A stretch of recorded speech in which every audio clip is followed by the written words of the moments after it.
Tuesday night is the Poetry Corner. The same usual thing every Tuesday. We do this. We got a great show tonight. A lot of poets here tonight. Packed house, which is a good thing. So we're going to get the party started off right.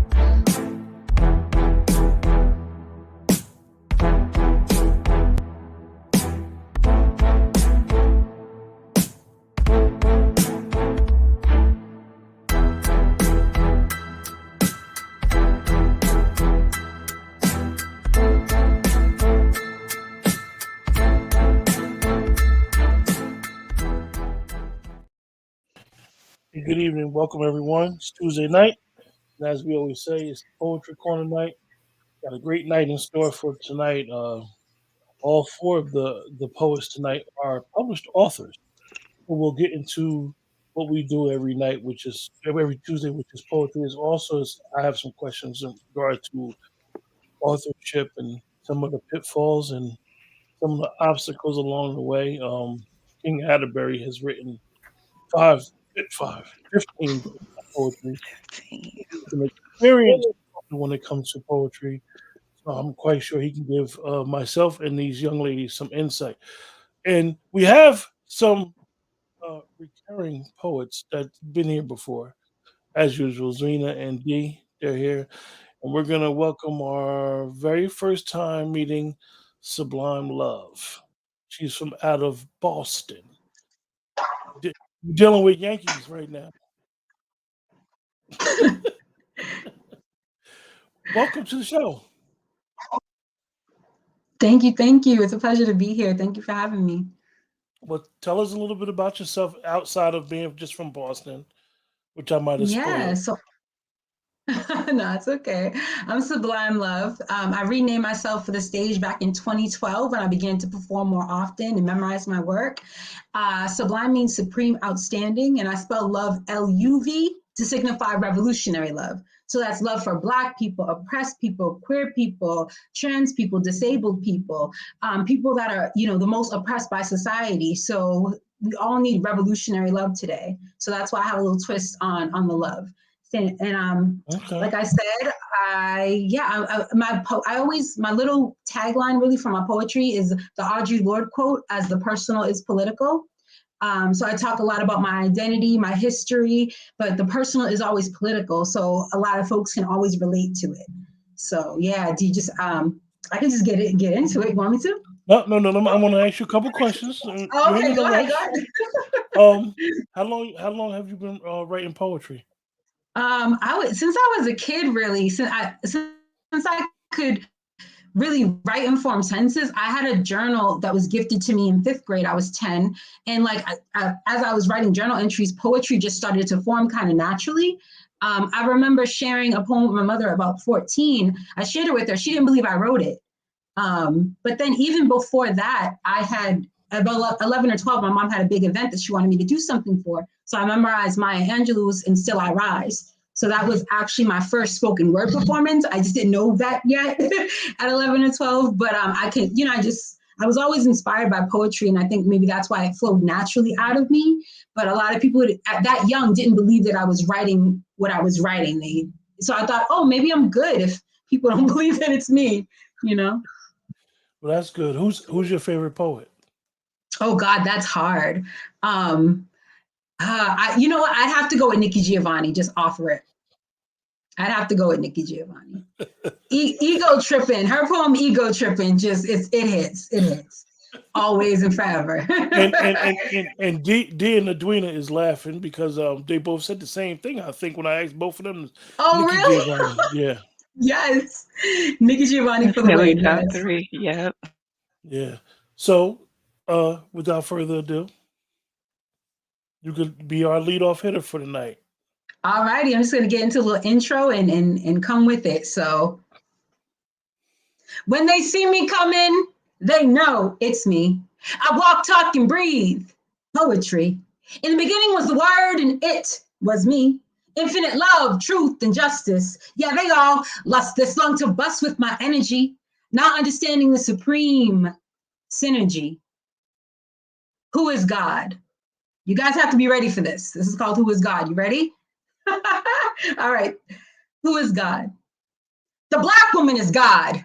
I said the black woman is God. Let every picture of white man Jesus be destroyed. May we build new places of worship, honoring the feminine. The black woman is God. The most ancient human skeleton was a black woman. Mama Africa be home to humanity. It is time for all to see. We are all birthed out of dark wombs. And isn't this a metaphor for the author of the universe? She effortlessly lined up the stars and planets. Look at Earth's satisfied thought. This has all it needs. Let me make the human race. Now I'll tell you all the real story. Mother God made us in her own image out of the earth. We came woman first, and from her rib came man. The true lesser sex. He ain't nothing without a woman. Continues to be made manifest from woman. An original woman, be black, be eternally beautiful, be creator, be God. All right. Ooh, all right. All right. Sublime love. Absolutely. Setting it off tonight. Wow. That was definitely dope. Wow. Wow. She hit a home run from the rip. Like, wasn't even playing. Hit it over that green monster up there in Boston, huh? Yes. Let's try D next. All right, I'm up. Okay. Let's see. All right. I think I'm gonna do this one. And this one is actually you can hear this one actually on an album that's coming out. It's by an artist called Nessa Cherie out of North Carolina. Album's called Transparency. And it was requested by me to do some of my poetry on her album. So I'm gonna read one from that album itself that I put out. It's coming out November 4th is when it will drop. But this is actually called Mountaintop. So I know tonight the topic is path to choose. For me, when it comes to life, there's obviously moments of being on the mountaintop, but then also being in the valley. But my daily goal is to be on the mountaintop. That's where I want to be. I love it up there. So this is called Mountaintop. The mountaintop is where I fought to reach, climbing up from the valley, plowing through trenches of pain, unrest, heartache, setback after setback. Here is where my soul longs to get to, where I can simply be with you, surrounded in your presence, daily praying and pondering, Lord, am I on your path? Is this right? Is it my time? Are you coming center stage through my life? The mountaintop is where I let go. Every weight, chain, and brace is shaken off as his strength lifts me higher. The mountaintop is where he called me, knowing it's the place he prepared for me. The mountaintop is where I meet with him, devoting my attention, my breath, my all. The mountaintop is where I see his glorious splendor, a view he sees forever and only some achieve. The mountaintop is where freedom dwells, when all is forgiven and elevation begins. I didn't expect it to look like this, but I praise you for what my eyes behold. You are truth, for this is exceedingly above what I asked. This is the place you prepared me for, the top where limitless views cascade far and wide. I'm here, Lord, ready for your move. That's Mountaintop. All right. That's beautiful. All right, D. Okay. Flying high tonight. Okay, Dwena. You next. Okay.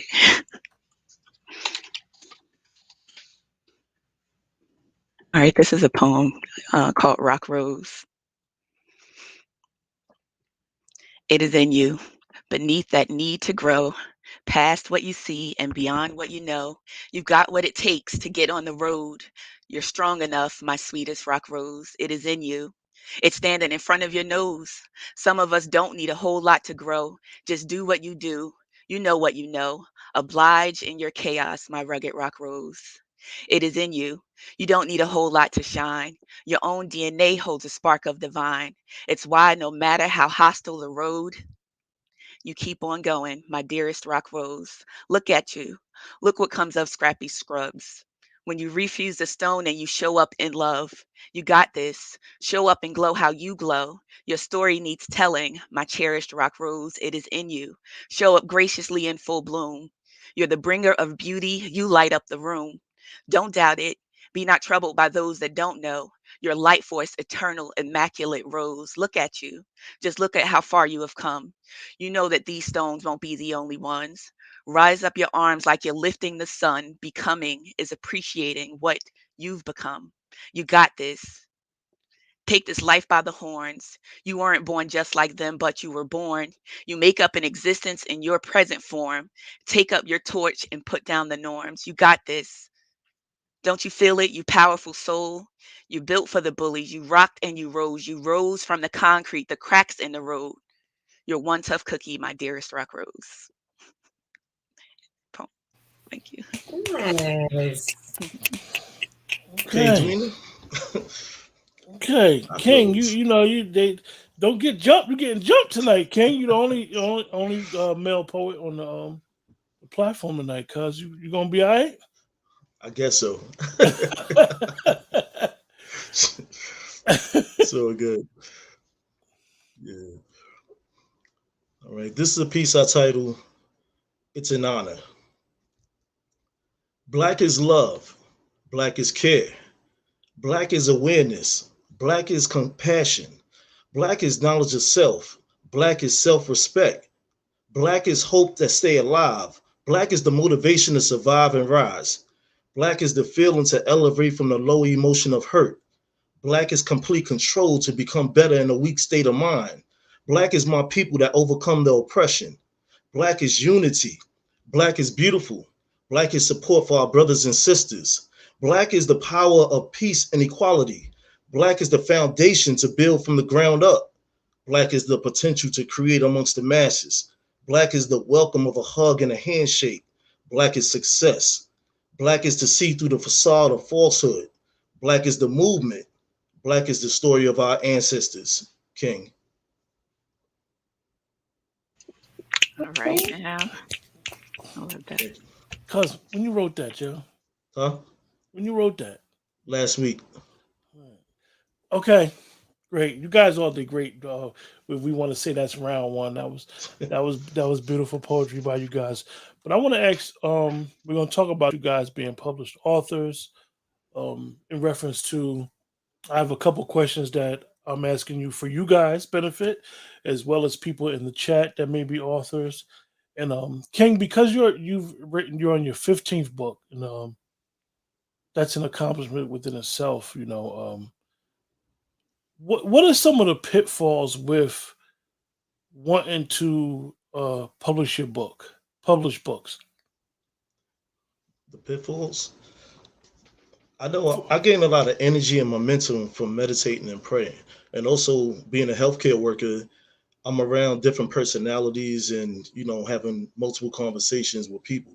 So when things look like things look like or feeling like they're going bad, I recycle a lot of energy. So instead of holding it inside of myself, I write a lot of poetry when I be at work also. So that's my release. So things come to me very fast because of my creative, I call it a crazy creative mindset. So I manifest them out to release, from my vessel. I have a very high vibrational spirit, you know what I mean? So yeah. So it just Uh, comes to me and what would be your suggestion to these three young ladies in reference to um putting their work out there? Like sometimes you can put it on Amazon and be like, all right, I'm gonna let the book sell itself, or I'll you just got tell certain people. What would be your suggestion on really, like, at the end of the day, you guys put your poems in a book and you want to make money. I well, mean, one this of the is things. we live Oh, in a sorry. capitalism society, and you want to get paid for your services at the end of the day. What would be your suggestion on, like, the hustling part? Do you keep books with you at all times? Yeah, I got a I got a gym bag full of books. So, you know, I bring back that old 80s and 90s movement. You know what I mean? You keep them in the car, you go around. I might go in like hair salons or something like that, the supermarket, and I speak with people. And they might be like, "Oh, you have books?" I'm like, "Yeah." And if they're interested, then I'm like, "I have books in the car." I've sold like a few books in the supermarket, cashiers, people I'm just speaking to, going through the aisle. I'll be like, I'll be right back. I run to the car, go get what they want. Because I showed them on my phone, my books, and they'd be like, "Oh, that cover look interesting." And I just go get it. So, you know, let Amazon do what they do and you do what you do. You know what I'm saying? Because it's almost like I say it like this. When you have a person have a record contract, you can't be based on selling records. You know what I mean? You might have go platinum and all that, but are you getting that money back like that? Nah, things got to be taken care of. So that's why people do shows. You do shows, that's where you make your money. So the same thing is you get your author copies from Amazon and you go out there and hustle hard and grind. You know, Let me ask the ladies, and all three of you ladies, if you don't mind, you can unmute your mics right now. Um, I know sometimes with women, you don't want to be as forthcoming with what you're selling because sometimes even if not with just women, I shouldn't say with women. Sometimes with people in general, you don't want to be as forthcoming and be like, "Ah, yeah, I sell this, but this ain't the appropriate time." Right. Um, can you three speak to that? Like, you don't want to, you want to promote yourself and sell your books, but you don't want to do it at the wrong or right time. You guys want to speak on that? I'll say something. Since I'm kind of in the heart of it, my first one dropped last month in September. So I've really been um, trying to sell all these books that I have. But I'll be honest, word of mouth is wonderful. And that has been the most beneficial for me, especially with social media. I did do a book signing and everything. So that was an event that was pushed out throughout my community. Several people came out to it. They were able to buy, autographed copies and everything. But then also a lot of times they told somebody else. Now for me, within my like full-time job, like when I'm actually on the clock, as they say, when I'm working, I don't push it out there. But I have had a number of coworkers come up to me and say, "Hey, I saw on Facebook that you wrote a book. Can I get a book?" And if that's the case, I definitely say, "Hey, absolutely." I've even had them buy it for like a gift for someone else who also works within our company and everything. So I do believe there's a certain time for everything. So like for me, I'm there to work a job. So I'm not here to, sell my book. But if you come up to me or you message me and say, "Hey, I heard," then by all means. But then outside of that, like if I'm not on the clock, if it's just, a Saturday or something and I'm out and about and I'm in conversation with someone and they're talking about poetry, I say, "Oh, I'm a poet. I just wrote a book and blah, blah, blah. And, let me tell you where you can get it. I have some in my car too." So I kind of approach it in that way. That's what's kind of worked for me. But that's how I handle when to say something and when not to say something. Mhm. Oh, Any other Sublime Love and Lena, you guys got something to add? well, Well, go ahead, Zoom. Go ahead. it's my book dropped in June, and that has been an issue for me because I'm not I don't have a job outside of my house right now because of COVID. So I've been relying heavily on, making sure that I promote on social media and attending different events and things like that, and open mics, and Dee said, bringing it up. If it comes up in conversation, definitely bringing it up. But as far as hustling it, like I would really like to get up the courage to, where it's like, here's my book on like my what's the name?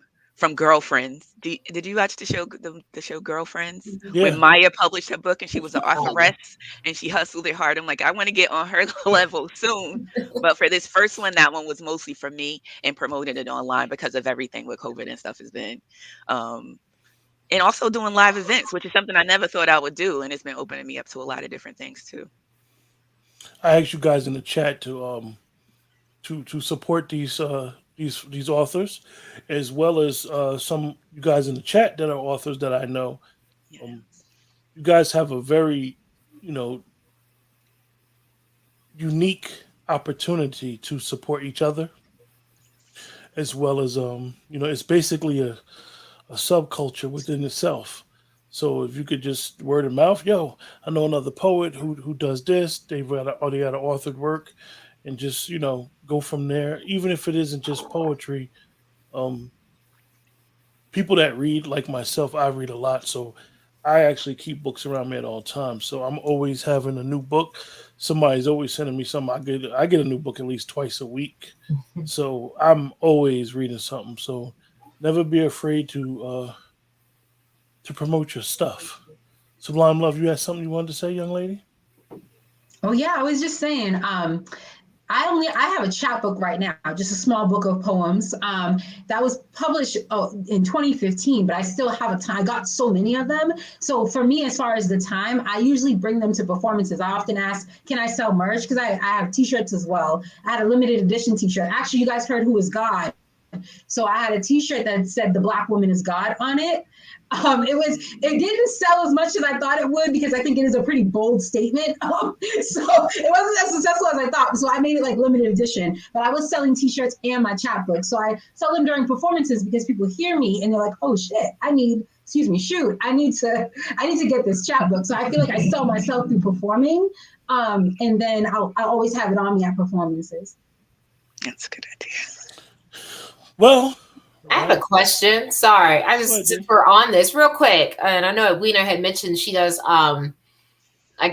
public shows. How many of you guys go to vendor shows? Do any of you do that? I thought about doing that for the holidays, because I know a lot of places are doing different harvest festivals and things like that. So I thought about doing vendor tables. I don't know, King, have you ever done anything like that?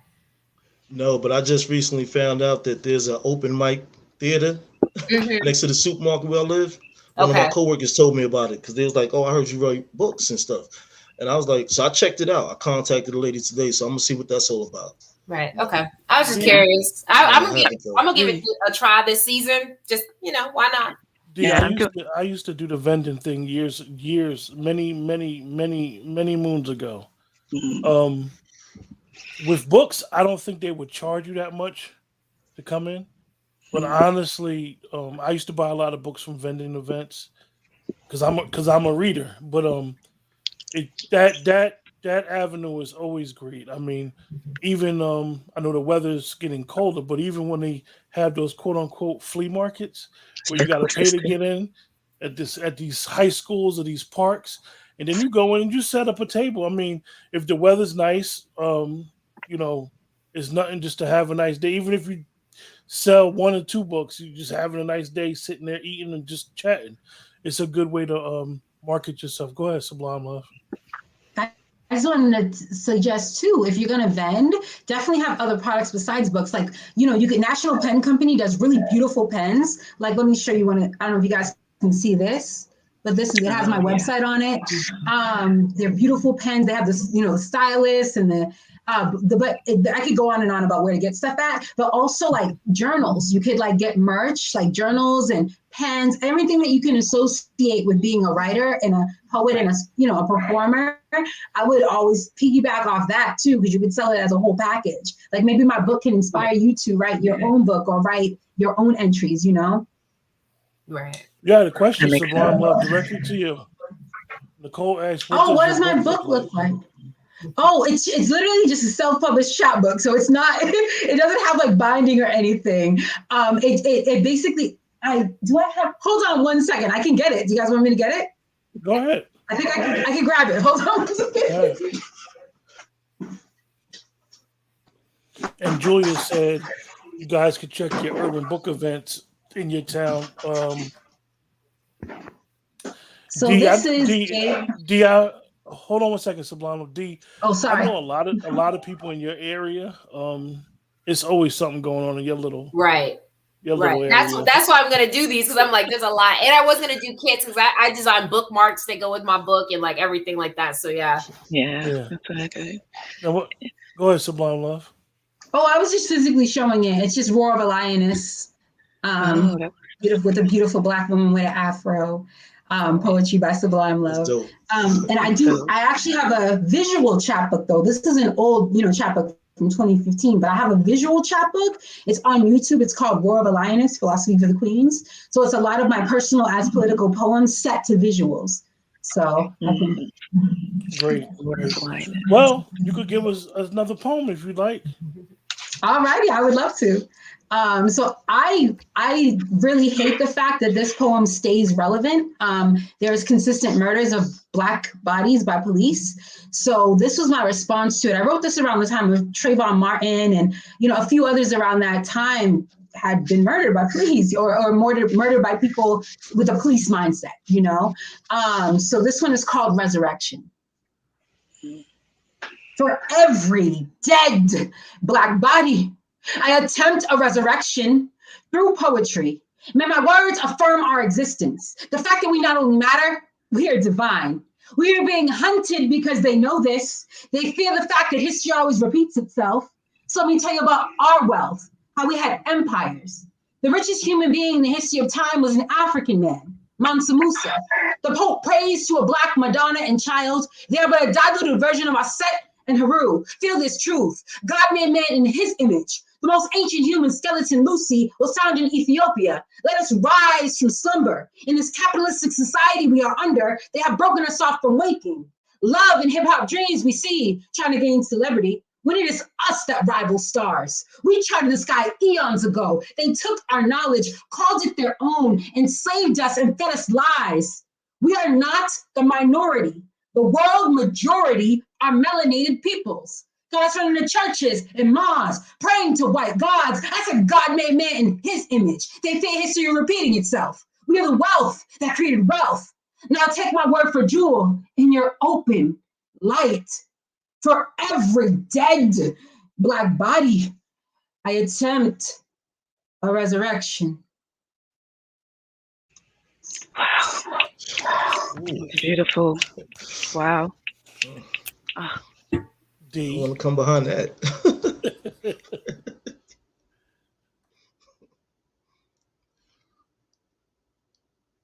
Unmute your mic, D. Oh, it's me? Oh. Yeah. I missed that. My fault. It's all right. Let's see here. Okay. I think I'm gonna read. Okay. This is from City to Country. I actually wrote this because I used to live in the city and I kind of moved to the country, the outskirts. If anyone has ever made a move like that, even if it's vice versa, there's a difference. Anyways, this calls from City to Country. Daily I stroll city streets where Black tops and guided white lines stretch for miles, gazing upon brick rooftops as chimneys pump smoke. Never a moment of silence, only window-to-window noise. Peering out in the sky as buildings cast shades while birds fly by. I smell the exhaust and taste the dirt circling high. City life is one to choose. Except for this country girl, green pastures are her home. Take me where deer pounce and rabbits bounce through wooded acres. Show me as farmers plow rows of bright red tomatoes and long leaf tobacco. Keep me with family gatherings together, not caring about time. Country life is what to choose, where whitened smiles forever imprint my heart. There you go. From city to country. I know that's right. Oh, Edwina dropped. She did. King, go ahead. All right. Excuse me. This piece I titled County Full of Shenanigans. All I ever wanted to do was share a vibe from my tribe. I'm hands-free on the Greek, giving a nod on the high. Book smart in ways these others, they just don't realize. Leave their ass traumatized from a bill that I socialize.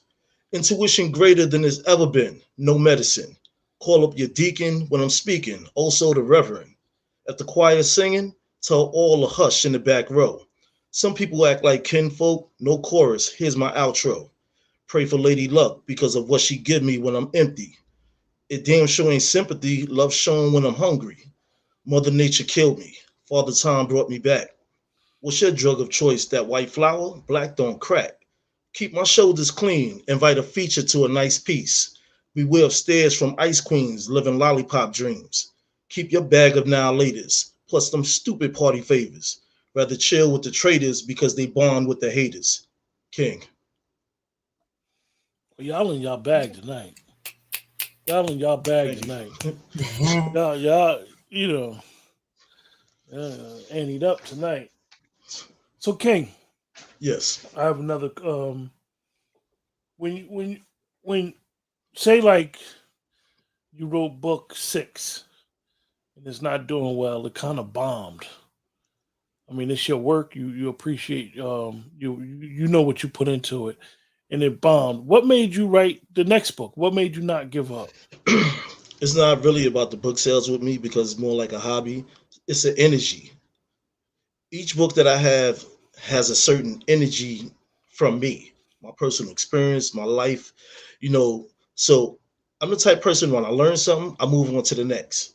So when that book is already in existence, it's like, okay, well, let's see what's going on. And I'll reread the book and I'll just like, that's yesterday's news. So I'm all about the present and the future. So I don't contemplate my thoughts anymore or compromise what I'm doing in life. It's just a moving on factor with me. You know what I mean? So it comes to me so quick and easy that I like to let go of past energy. Anything that feel like it's conflicted or compromising my present and future. So that's how it comes about.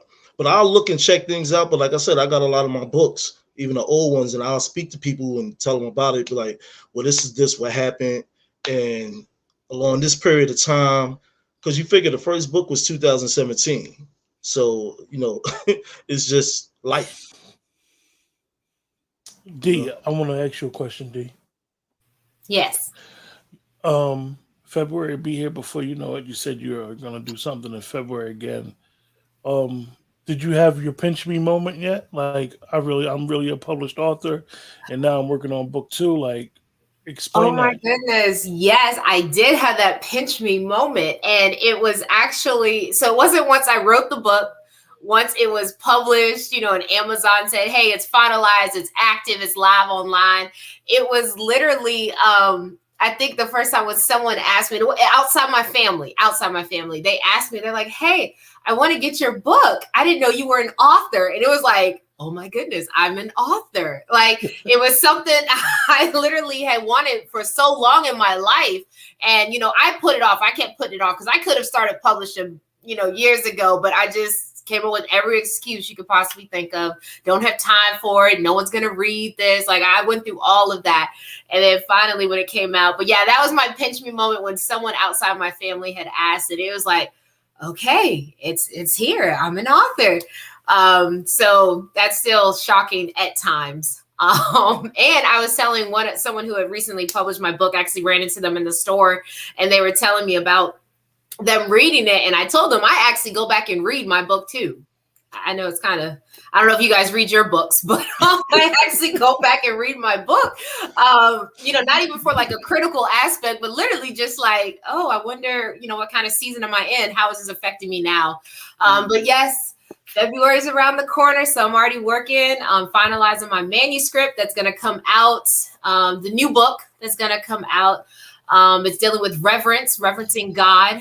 And that's going to come out in February. So I'm excited about it. I already have all the poems done. So yes. All right, Sublime Love. I got a question for you. Unmute your mic. I just have these random questions sometimes. They just come to my head, and just because I believe that the question may be directed to you, but it's for everybody to be beneficial. Tell us your worst poetry moment.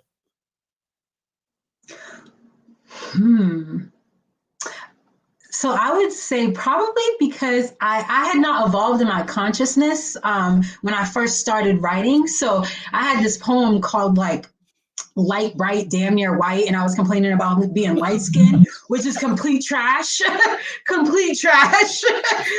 Light skinned people have privilege, and I in my awakening, I've come to go far the opposite of that poem. So I think that having like people probably have footage of that or remember that, and that's embarrassing to me because I wasn't awoke or woke or conscious enough to realize that I was complaining about a privilege, so that was interesting. yeah. So you think about that poem and go back on it and be like, you know what, I bombed. Like that was it was just trash the perspective that I was even coming from about complaining about being light skinned. Like I have privilege within that, compared to my darker skinned sisters. I feel like they don't get the love and affirmation of their beauty that they are so deserving of, because society, constructs us, the prettiest people have to be the closest to white, so I got away from that consciousness, because I actually, it's a privilege. And I hate when light-skinned people will fight me on this. Like, it's like you're being the white people of Black people, because it's obviously like because of the way I look, I've gotten accepted into rooms that maybe other of my darker skin sisters wouldn't have gotten accepted into. Like, I really like that it's complete shit. So it actually makes me think of this poem. I might share this poem about it that I wrote, because years ago too, when I was starting to become woke, I had said this guy on Twitter, I don't even use Twitter anymore, but this guy on Twitter was saying, all these Black as night BITCHs, try and lighten their filters to look pretty, whatever he was saying. And I was like, you sound like an idiot. I'm going back and forth on Twitter with him, and he was just past it. So the anger led me to write this poem. Can I go into it? Or? Oh yeah, go right ahead. Okay, so it's called Letter to the Black Rose. So I wrote this in just being angry. So here we go. I have a visual to this too in my visual chat, but Letter to the Black Rose. I want to be a tar baby. I'm not praying for white skin. I don't want the bluest eye, no offense, Miss Morrison. I desire the deepest, most brown, chocolate mocha skin. I want a blackout to occur when I walk in, so they don't know what hit them. I want to cover the world in my eternal history, supremely, evidently African, Black like the universe, so beautiful. I reverse the curse in their heads that I am evil, ugly, too Black, blue Black, the opposite of right. You fools aren't witty enough. I wish for the blackest tone, then the earth would moan with pleasure. I would be the most divine woman, made in the Creator's image. All else came from me. I dream of blackberries, black cherries, paint my skin, make me deep, like the soil that sustains the food that nourishes humanity. Make me true, the most preferable hue, the most melanin, the one that takes the longest to show age signs. I pray to wake up beautifully blessed, with my skin being the darkest, the best. I must confess, I don't like my veins to show. Cover up my mortal marks, Father. Give me the antithesis of chalk black, like the blackboard that holds vital words, black, like the night sky, allowing us to enjoy star works. This is my confession. Everyone seems to think my likeness is some sort of a blessing, but the truth is, it's more like a curse, a sign of having been tampered with. Don't be insecure, sis. Your blackness is your pureness. You're gorgeous, limitless. I'll give you the most passionate kiss if you promise to share your goodness with me. And in the morning, have your skin align with mine, with endless love, your sis, Sublime. Right. Very, very nice. Sis. It was definitely dope. Dwayna, we gonna skip to you for right now, right, Dwayna? Okay. Because you dropped on me, you ran. You knew I was coming to mess with you. No. I'm okay. My signal kind of dropped off a little bit. So, where are we going?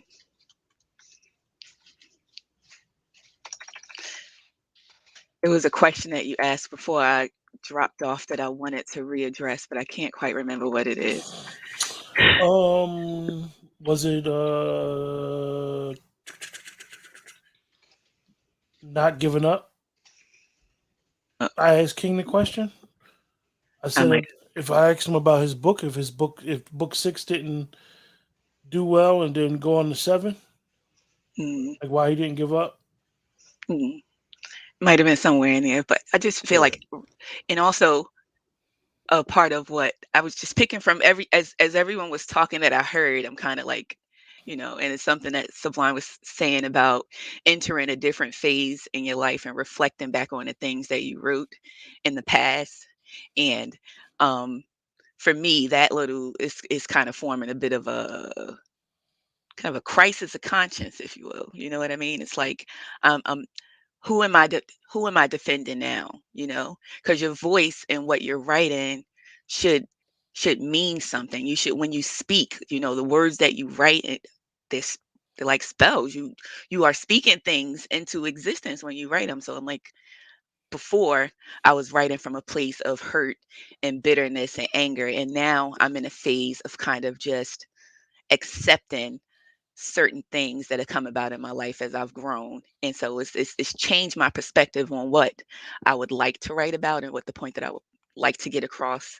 And I'm still trying to find some strength in that voice myself. But it does make me reflect back on the things that I wrote in the past, like, did I mean, like, what did I mean by that? Did I completely get the point of what I was trying to express across completely? And you kind of reflect on everything a lot that way.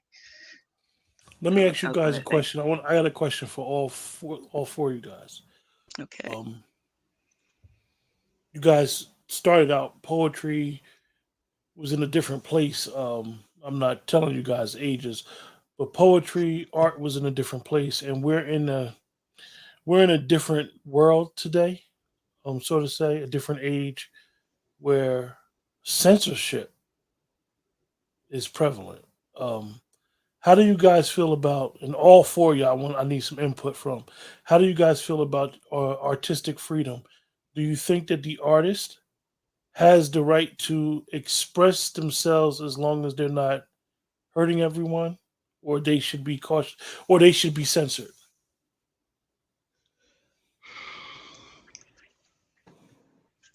Unmute your mic, Sublime. Oh yeah, I was gonna say, can I go first? Because I literally was just expounding on this with the Dave Chappelle stuff.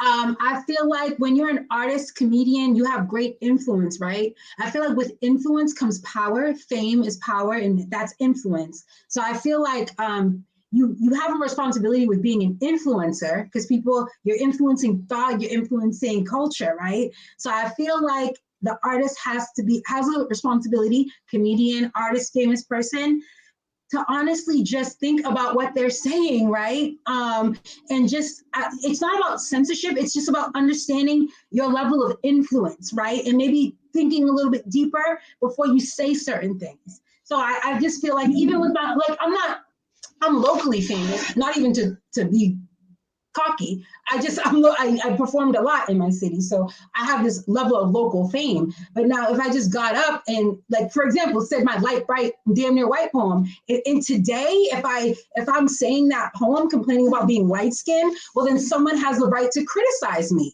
right? Because that is a privilege. So it's like if I'm performing and saying certain things, I want to be awoken to what damage I'm doing. Like if I'm performing that poem, complaining about being light skinned, that's not a fact. That's actually, it's incorrect to have a complaint about it, right? So I don't know. I just feel like I'm going all over the place with this, but I just feel like with great power, with great influence, does come great responsibility. So I just feel like people should be aware of what they're saying and who they're directing things to. Because I feel like, especially with the trans community, especially trans women of color, are dying at alarming rates. And that specific joke was very offensive. And if you're not trans or if you're not a part of the queer community, you might not get it. But you follow me on Miss Sublime Love on IG, I break it right down, because no one should be ignorant about human people. We're all human. We all bleed red blood. We can't have sex with dogs and create babies, So I just feel like we all got to respect each other and love up on each other, because all of our struggles are valid. So, long story short, if you have great influence, that comes with great responsibility. So, yeah, sorry. But that went way around. I mean, I think I've always believed that throughout history, the artists kind of speak the most honest perspective on that generation. You know what I mean? If you look back on history, you can go back to certain poems all the way back to as far as you can think about, even back to the Bible, that just, you know, they represented the way that people felt at any particular time. I think it's an artist's job to tell an honest story, but also to have some respect for how how you punch, how you, it's like, if like he said, punching down at people or coming at people from a perspective that is hurtful when your intentions might have been to open up a conversation. So you do have to be cognizant of how you present what you're saying, but you should also be honest about what you feel when you say it, you know? So I'll weigh in. When you initially asked the question, in my mind immediately, I was like, what censorship? And the reason I say that is because it seems like today, pretty much anyone and everyone can almost say whatever they want to say. Now, with that is going to come, like Sublime Love said, it's going to come criticism. Regardless, whether you were saying something positive all the time, someone is always going to have some type of level of criticism. But as artists, I think we number one and foremost, we should be true to ourselves, true to our voice, true to what we believe, things like that. We've got to be true to ourselves. Now, in saying that, I also think we have to be mindful of our audiences, right? Who are we talking to? Who is this going to get out to? Who is it going to reach, right? That's not to say I'm going to cater to them, but I'm going to be mindful of that. If I know I have different things that probably are not, let's say, kid friendly or friendly for kids, I don't need to be saying it around kids. That's it. I'll leave it for my adult nights. You know, that's just something as an artist, we can make those conscious decisions. But at the end of the day, I do think we need to be true to what we believe. We need to be true to our voice. No one's going to come in here and tell me, Deland, you need to change your voice. No, I'm going to keep speaking my faith. It's my ministry. It's still going to go forth regardless. Exactly. No matter what the criticism is that comes my way, I'm still going to stay true to that. King. Yeah, I agree with everything the women are saying on the panel. Me, myself, I make that conscious decision on how to speak in my content or writing. You know, my spirit just won't let me go different directions. But at the same time, if it does, the one thing I always worked on, rewording things and saying it a whole different way, but also make the same point, you know, that I would make if I was going forward, like straight in. I mean, I can go different ways, but you know, I'd have to make that conscious decision of my content and who's gonna react to it. You know what I mean? So yeah, it's freedom of speech, but at the same time, I'm just mindful and thoughtful of my audience and who's listening. You know what I mean? So freedom of speech, as my good friend always tells me, freedom of speech does not change freedom of consequence. I asked you guys this question as artists. Um, I truly believe that artists should have the freedom to say whatever they want to say. That's just my personal opinion. I think that we look at artists and then we take them out of who they are. Um, Andy Warhol. I didn't look for Andy Warhol to be my moral compass. I just looked for his paintings, so to say. Um, but it's interesting. I asked the question. I don't consider nobody who said what they said to be wrong. I believe that as a small community and then a larger community who make up the world, that we need to have these conversations and be able to talk about. Okay, D, you said what you said, but I think I'm kind of offended. So I need to explain to D, hold her hand with some compassion, have some forbearance, and be like, this is why I'm offended. Instead of, you know, as they say, throwing the throwing the baby out with the world with the water. That's what we do nowadays. We love to ostracize people, and it's funny that we see it definitely within our culture that sometimes we ostracize without giving people that olive branch, so to say, to realize what they may have said and done to offend someone. But anyway, King, let me hear something, man. You know, you guys been anteing up today with these poems too. I must admit. Told you I got the best seat in the house. All right. This piece is called Real Camille Deal. She was a brown skinned bombshell, and that's the story that I tell. We met outside the universe where the other stars dwell. It was late night behind time of lines that often shine. Minutes after the seconds turned into hours as we dined. Delicious was the words we heard together served. Thoughts emerged coming from a place that was well preserved. Seated across the sight of our eyes matching our smiles. Never worrying about when, why, or how we dealing now. Token of appreciation expressed without guessing. Connecting and manifesting. Elevating our protection. Mood is so cool, it's like receiving some good news. Conversation about being in tune is our rules. Possessing that good magic words that are magnetic. Galaxy fantastic, looking fresh like silk fabrics. Some wish they had it. My degrees are craftmatic. So relaxed and automatic, my aura, they can't match it. King. Okay. All right now. Thank you. Can't Appreciate match it. I know that's right. Who I want to go to next? Let's go with Zwina. Okay. All right, I'm going to read this one. It's called How Do I Know? If I can find it.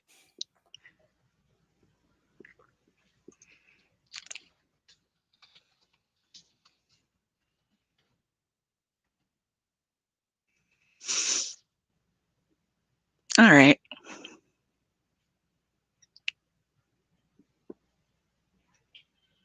I'm so sorry, you guys. I accidentally hit away from it. No, 1 second.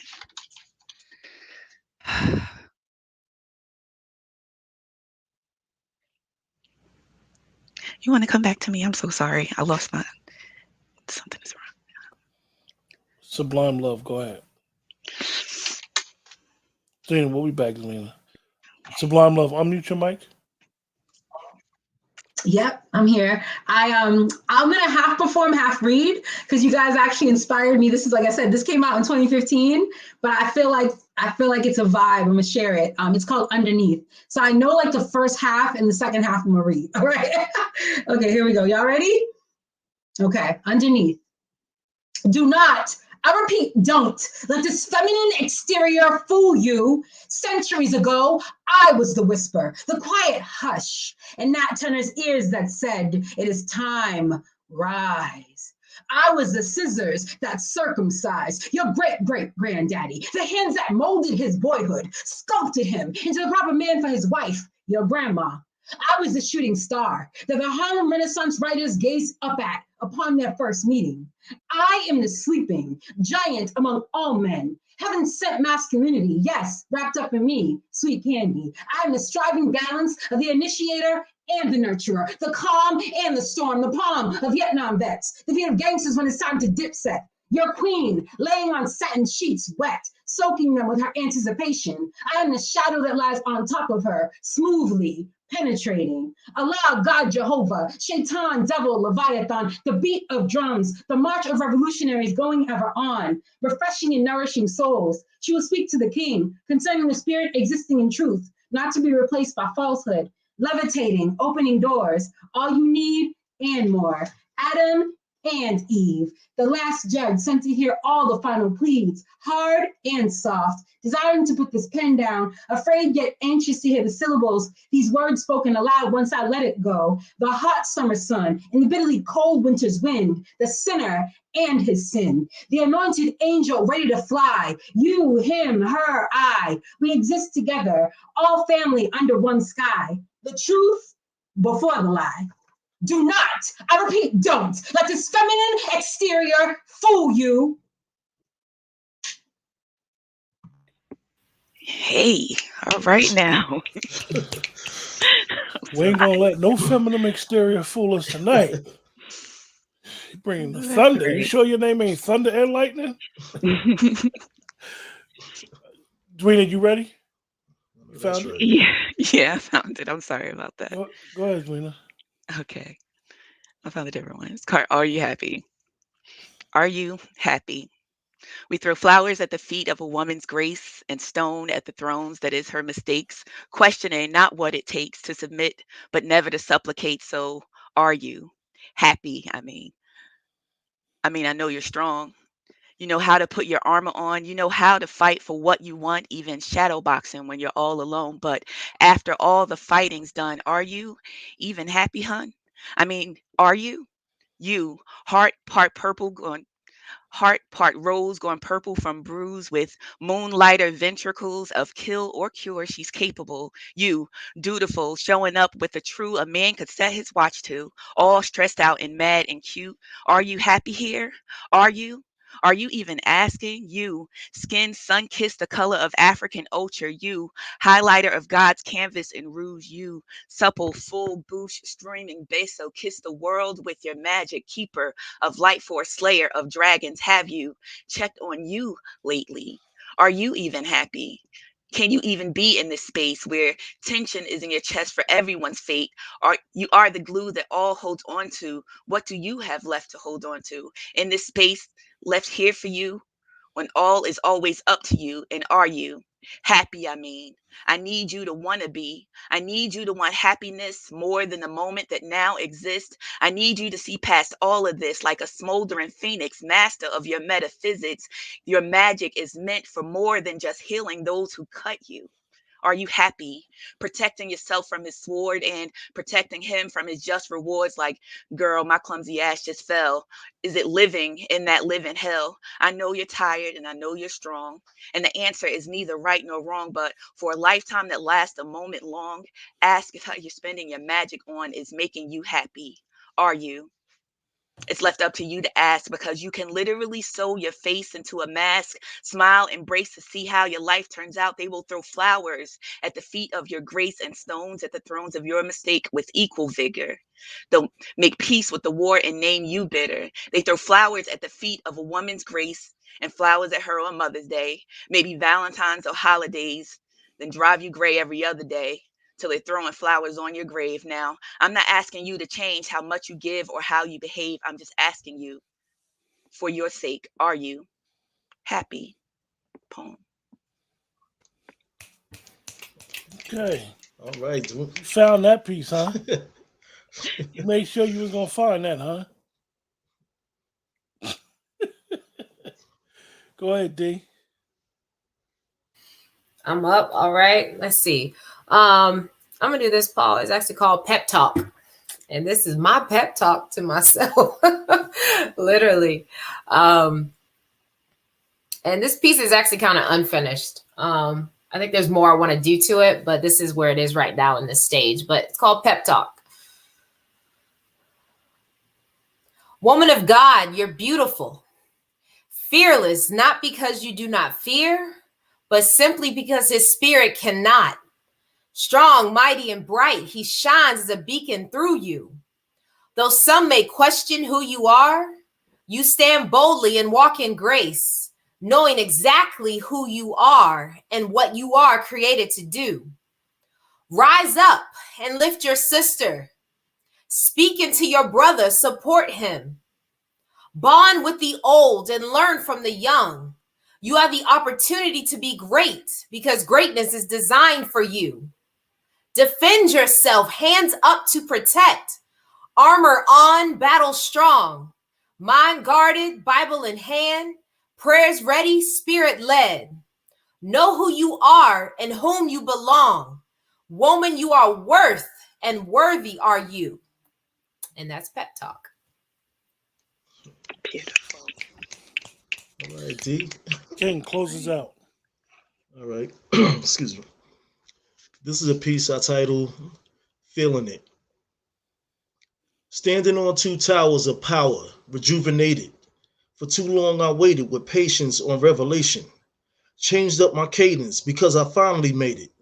It's now the fourth quarter. I'm returning out the basement. At 18, my higher learning was teachings that was forgotten. Instead of clock watching, I settled for better options. Left the shadow people facing their own situations. Without evaluating, I'm dating my occupation.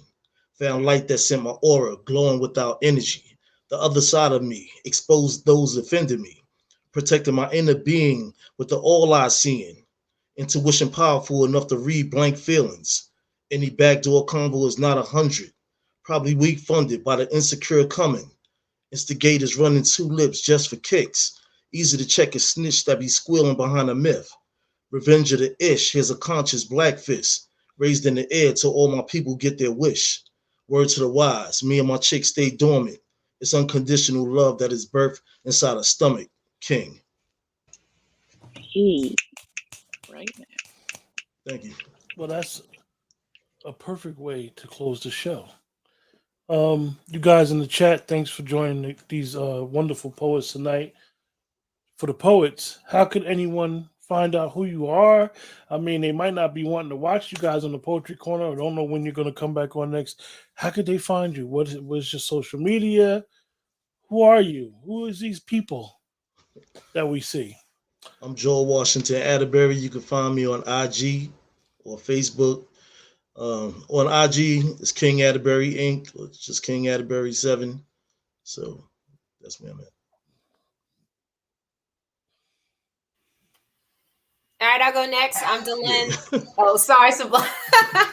I'm Delyn Lee on Facebook, DeeLynn. On IG, it's D Poetic Lee, which is what you see right there under the title. But that's how you can find me, IG or Facebook. Those are the best two. Got two more people. Edwina? I was writing down D's IG so I could find her. I am at Miss Sublime Love on IG is my favorite platform. I'm 36 years old, so I'm on Facebook too. I feel like all the 30 plus folks, we still rock out with Facebook, but I'm kind of over Facebook because I get mad more love on IG. So I feel like IG has strangers, and strangers are who's going to make you rich, whereas Facebook has your friends and family, and they kind of funny money sometimes. So follow me on IG at Miss Sublime Love. It's right there. I just put it in my name tag. Dwayne? I'll take it down. I want to hear more of you, Miss Sublime Love. Love your work. D, you too. I'm already following you. We here, girl. I'm Edwina, and on Instagram at still Zwina. That's STILL Zwina, like I have here. And on Facebook, it's Edwina the Poet. Oh, you be changing names and stuff. Yeah. Dwayne is one of those people that keeps a very close circle, so you might want to let her know who you are before you send her a friend request, because she just ain't going to accept anybody. But anyway, great show, you guys, tonight. Appreciate your energy. Appreciate you guys sharing your work. And as King always says, you guys can stay on, but peace, love, and poetry. Peace, love, and poetry. Peace, love, and poetry. Thank you, everyone.